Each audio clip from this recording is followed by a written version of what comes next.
as you can see, I'm still working with the wave that we've created, and I don't like how I ended this. I have this nice flat, area here, and it comes to a point, and it's not something I like.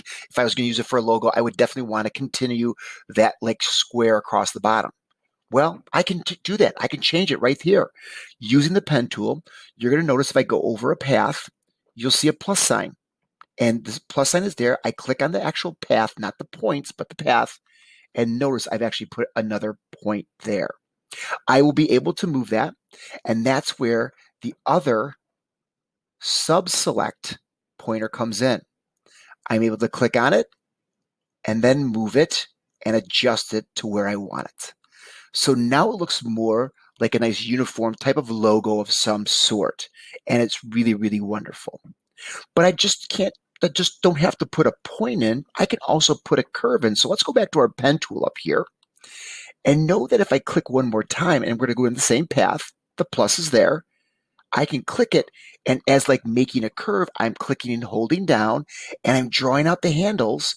Notice I can do something even cooler like this, and notice I can put the curve into it, and it's even taking more shape and getting more dynamic.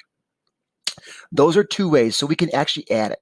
Maybe I don't like that point there, and now I'm upset that it's there. I can go ahead and take care of it, and with the pen tool again, you'll notice if I hover over a point, it will change. You'll see like a little V underneath it, and that clicks it back to a straight line.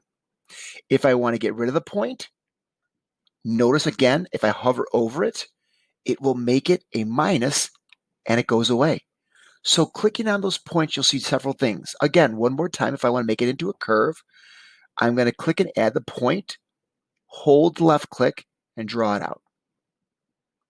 And notice I have something that goes like that. If I don't like that, again, let's come back here. I can click on a point. It went straight again, takes the curve away first.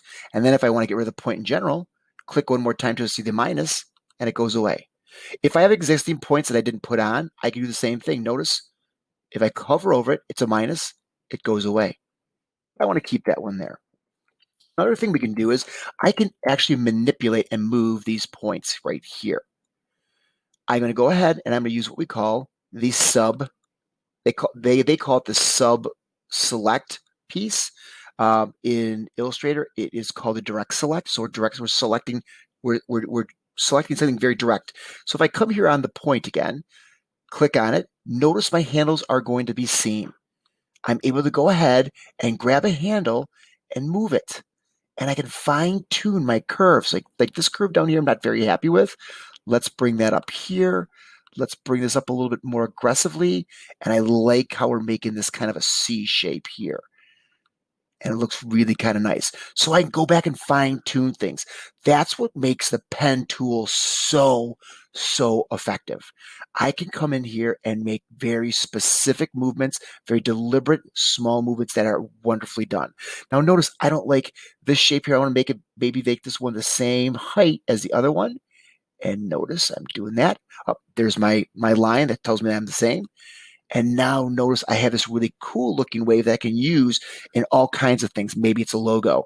Maybe I put the word, title here in the word, and then there's title wave, or I could put it there. But there's a lot we can do. So again, a lot of things the pen tool has a lot of tools in it when you're in it.